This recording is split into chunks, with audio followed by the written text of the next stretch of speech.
दिन आहे आज. शिरवाडे वनीला देखील कार्यक्रम होतो आहे. शिरवाडे वनीला कवितांचं गाव म्हणून घोषित केलं जाणार आहे. असं आहे की आज आपल्या नाशिकचेच विभा शिरवाडकर उर्फ कुसुमाग्रज याचा जन्मदिवस आहे.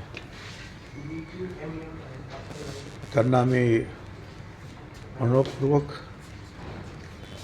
नमस्कार करतो त्यांच्या स्मृतीला, कारण त्यांनी नाशिक आणि आपल्या एकूणच महाराष्ट्राचं जे आहे साहित्य वैभव वाढवण्यासाठी फार मोठी कामगिरी केलेली आहे. ज्ञानपीठ फार मोजक्या लोकांना मिळतं, ते ज्ञानपीठसुद्धा जे आहे कुसुमाग्रजांना मिळालेलं आहे. आणि अतिशय उत्तम प्रकारची नाटकं त्यांनी लिहिली. त्याचबरोबर उत्तम प्रकारच्या ज्या आहेत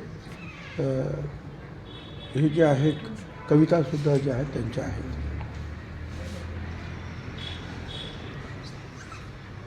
गरजा जय जयकार, क्रांतीचा गरजा जय जयकार.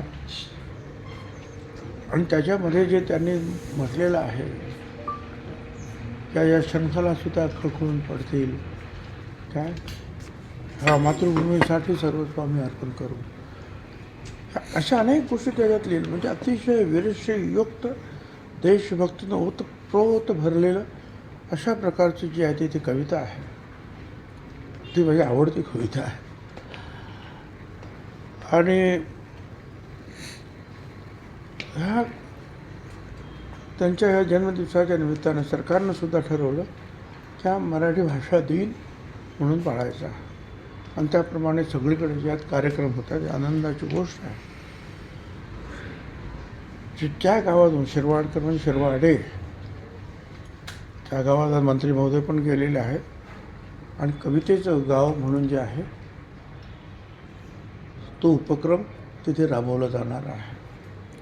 तिथे असलेल्या ज्या या कवितेच्या संदर्भामध्ये जे जे काही करायला पाहिजे ते महाराष्ट्र सरकार करणार आहे. ही जी सगळी मंडळी जी आहेत यांची पुन्हा पुन्हा आठवण यावी. त्यांचं साहित्य जे आहे हे लोकांच्या समोर सातत्यानं राहावं, त्यापासून लोकांना इतरांनासुद्धा स्फूर्ती मिळावी, हा सर्व त्याच्या पाठीमागचा निश्चितपणे उद्देश आहे. तर या मराठी भाषा दिनाच्या निमित्तानं मी त्या सर्व महाराष्ट्राच्या बाहेर, देशाच्या बाहेर असलेल्या सर्व मराठी जनांचे अभिनंदन करतो या मराठी भाषा दिनाच्या निमित्तानं. साहेब, पुण्यामध्ये दादरला बस स्थानकामध्येच एका 26 वर्षीय तरुणीवर बलात्कार झाला. 48 तास उलटून गेलेत, आरोपी अजूनही पकडला गेलेला नाही आहे. मी सुद्धा वर्तमानपत्रातून ही गोष्ट वाचली आहे आणि खरं हे धक्कादायक आहे. हे सगळं अर्थात पोलीस त्याचा निश्चितपणे शोध घेतील आणि महाराष्ट्राच्या पोलिसांवर आपला म्हणजे माझा तर पूर्ण विश्वास आहे, निश्चितपणे जे आहे ते या प्रकरणाचा छडा लावतील आणि जो कोणी आरोपी असतील त्याला निश्चितपणे पकडल्याशिवाय आपले पोलीस राहणार नाही. आणि सरकारसुद्धा जे आहे या सगळ्याच्या मध्ये जे आहे फार काळजीपूर्वक निश्चितपणे ते आदेश देत आहेत. आणि अर्थात ही गोष्ट जी आहे आपल्या सगळ्यांच्या दृष्टीने लांछनास्पद आहे. हे कसं झालं, काय झालं, या सगळ्याच गोष्टी ज्या आहेत आजूबाजूला लोक होते की नाही होते. आणि गुन्हेगार असेल तर तो सराईत गुन्हेगार असला पाहिजे तिथला, कारण बाकीच्या ठिकाणी सुद्धा अनेक काही गोष्टी तिथे सापडलेल्या आहेत. त्यामुळे जे आहे असं ऐकून वाटतं की असं पूर्वी झालेलं आहे का, ते होत होतं का नाही. आणि ते जर होतं तर मग लोक गप्प कसे बसले, पोलीस गप्प कसे बसले, हा सगळ्यात मोठा विचित्र प्रकार आहे. आणि या सगळ्याची जे आहे खोलवर चौकशी व्हायला पाहिजे.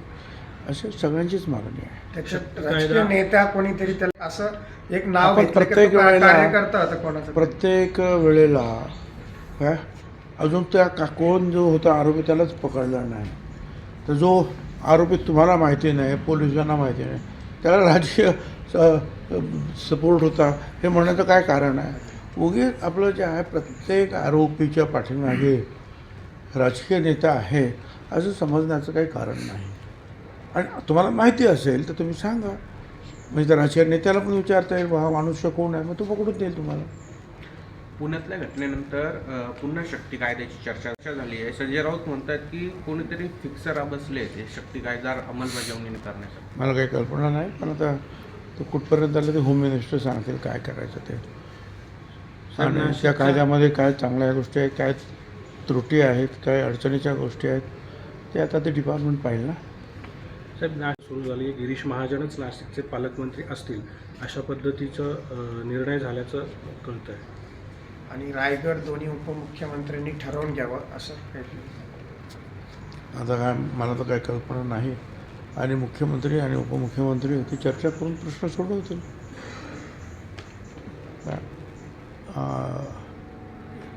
आता मी हे ऐकतो की कुंभमेळ्याच्या निमित्तानं जे आहे त्यांचं काही आग्रह असं वर्तमानपत्रातून मी वाचलं. ठीक आहे ना, त्याचा त्यांचेसुद्धा BJPचे 5 आहेत आमदार, आणि नाशिक शहरामध्ये सगळे त्यांचे ज्या जिथे कुंभमेळा भरतो आहे तिथे. पण तो प्रश्न जे आहे सामोपचारानं मुख्यमंत्री उपमुख्यमंत्री बसून सोडवतील. कुंभमेळ्याच्या बैठकीचं असं वाटतं की बरेचसे मी जी आहे ही चर्चा सुरू आहे, त्याच्यानंतर बोलवतील ना, बोलवणार नाही असं होणारच नाही. बरं, अधिवेशन येते, अधिवेशनामध्ये सुद्धा या संदर्भात कदाचित काही नाशिकचे जे आमदार वगैरे आहे ते प्रश्न विचारतील, माहिती विचारतील, मग कुठपर्यंत काय आलं काय काय. पण एक आहे की लोकप्रतिनिधींनासुद्धा उचित वेळेला या सगळ्यात सामावून घेतलं पाहिजे.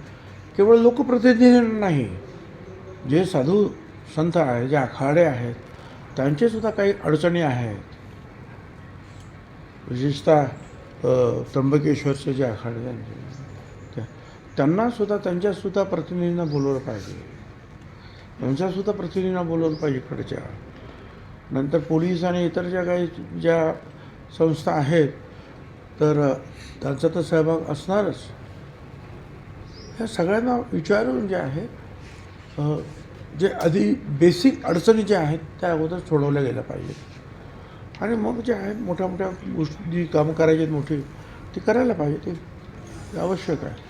काय बेसिक अडचणी आहेत त्या आपण सोडवायला पाहिजे. मुकाटेंविषयी काय आता मला त्याच्याबद्दल काही जास्त बोलायचं नाही, परंतु जयंतराव पाटील जे आहेत एका पक्षाचे प्रांताध्यक्ष आहेत, आणि कुठलीही गोष्ट बोलत असताना आपण कसं तोलून आपण व्यवस्थित बोललं पाहिजे. सुदैवाने ते पवारसाहेबांबरोबर आहेत, आणि पवारसाहेबांकडून त्याने ते शिकलं पाहिजे की कुठे कितपत काय बोललं पाहिजे. ह्या उगीच आपली आवाज करून देण्यात काय अर्थ आहे? नाव सांगा, काय करा, काय माहिती असेल तर सांगा ना, पण आपलं हवेत मान मारण्याचं काय कारण नाही. आणि मी त्यांना जास्त, कारण मी त्यांच्या पण प्रांताध्यक्ष असतात, त्यांच्या अध्यक्षतेखाली काम केलं नाही, त्यामुळे जास्त मला काही बोलता येणार नाही. पण ते द्वारका येथील धार्मिक घ्या, आणि त्यांना पण सांगितलं शांततेने घ्या, काय कोणावर अन्याय होणार नाही याची काळजी घ्या. अनऑथराईज आहेत, त्याला कोणी सपोर्ट करणार नाही, करताही कामा नाही. वक्फ बोर्डच्या पत्रामुळे खरं तर त्या अनावधानाने 7/12 मला त्याचा काही अभ्यास नाही आहे.